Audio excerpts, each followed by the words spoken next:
Alright, so this is the keyboard, and right now you're hearing a rather loud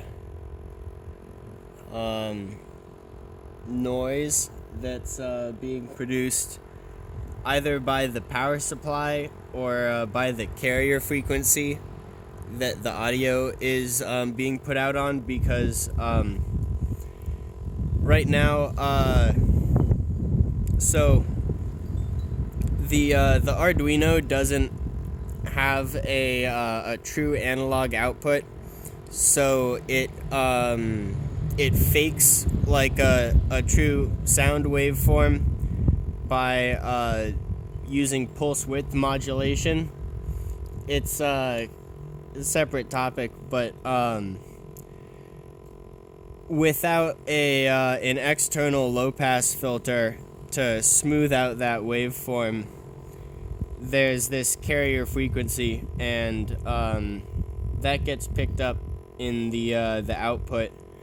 And I think this might actually just be noise from the DC power supply, but it doesn't come out in the headphones. So I think whatever it is, it's being particularly aggravated by the amplifier in the speakers. But I don't really have enough. I don't want to troubleshoot it right now.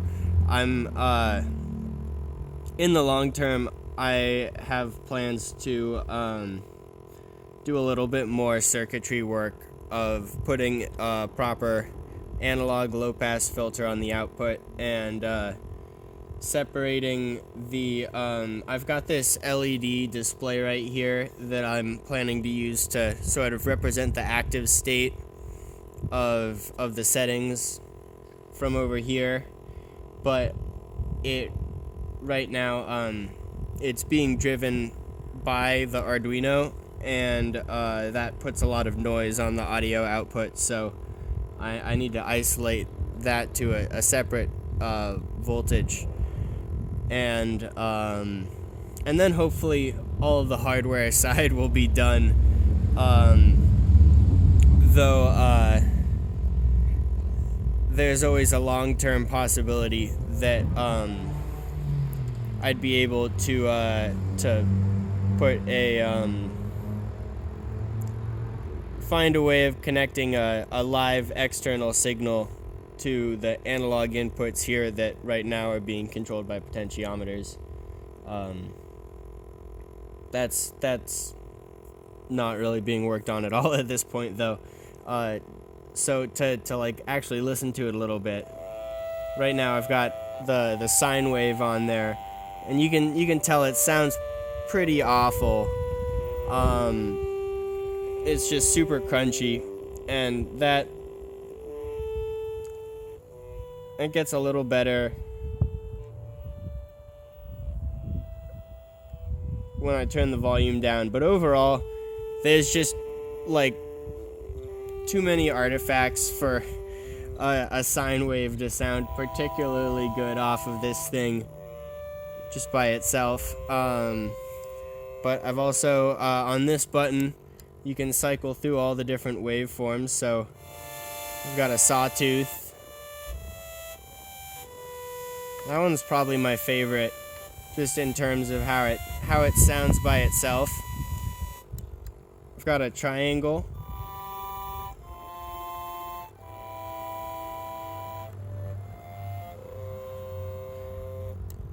And I've got a square.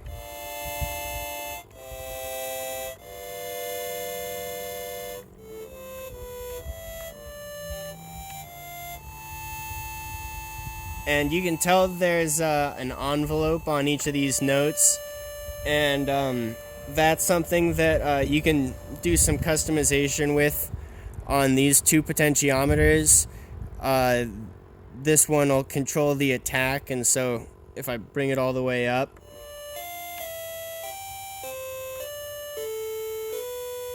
get a different sound. And then the decay, same thing.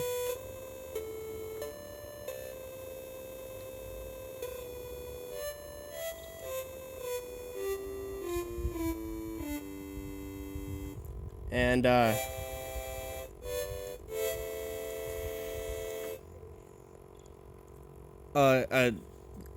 thing with those two curves is they're not actually curves. It's a straight line attack and a straight line decay, but you can put an exponent on there with these two buttons respectively for the attack and decay. And so to kind of demonstrate that, I'll slow it down a little bit more. And here we've got squared curve, little bit sharper, and then we got squared curve.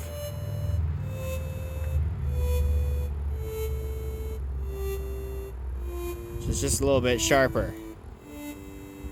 And then if we go again, it wraps around and we get a double square root curve.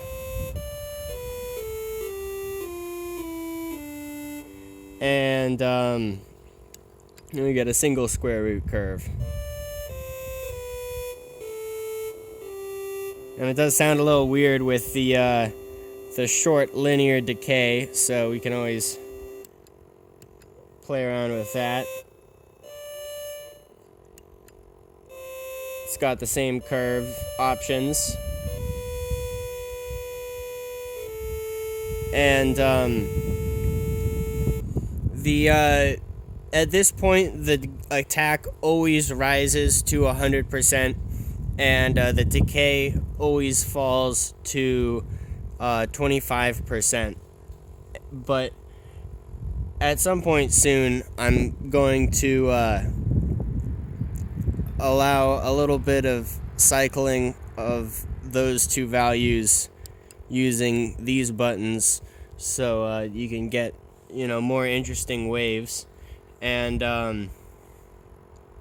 the other interesting thing about the attack and decay envelopes is that they're mixed separately from the notes, in addition to being processed on the notes. And eventually I'd like to put a function on these two buttons for toggling the actual application of the gain envelope, but the envelope signal for each of the notes is mixed together and output and can be used by any of the filters that I'm controlling on these potentiometers. So what I've got this is the only one that I have implemented right now, but here we can go back to the sine wave. And this is just a wet-dry mix on a filter I'm playing around with, where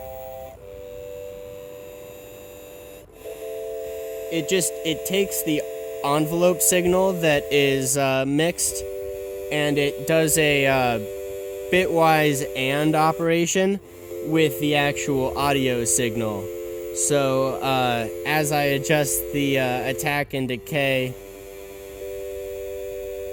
I get a slightly different filter response in addition to a different gain curve.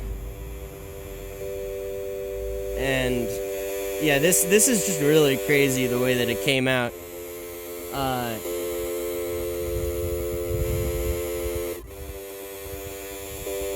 It doesn't affect all the waves in the exact same way, but I do think that the sine wave really gets pretty crazy because of it. Like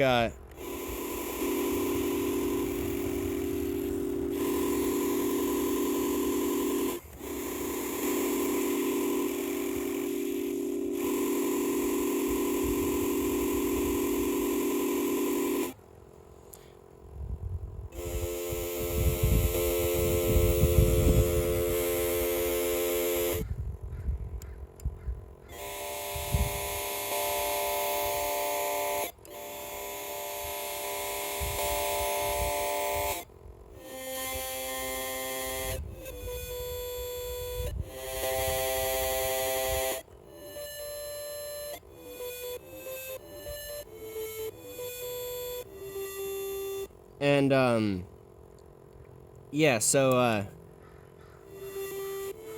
here's kind of how it sounds on everything else.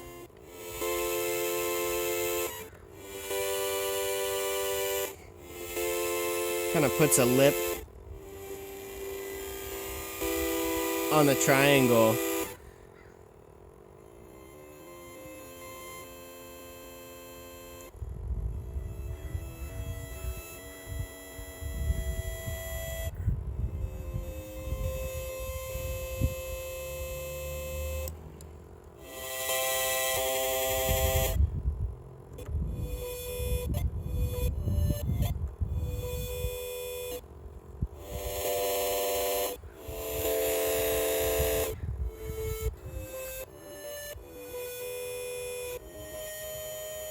So yeah, that's what I've got going so far. Eventually, I'm gonna put some more filters on these 3 potentiometers, and there's gonna be a little more in terms of state changes on these buttons. I'd like to, make it. The internal connections are really easy, so there's all sorts of possibilities with linking the different envelopes and such. And at some point too, I've got some plans for this button. I'm curious about doing. Well, I'll talk about it later. That's it for now. I hope you got a good perspective on what I've been working on.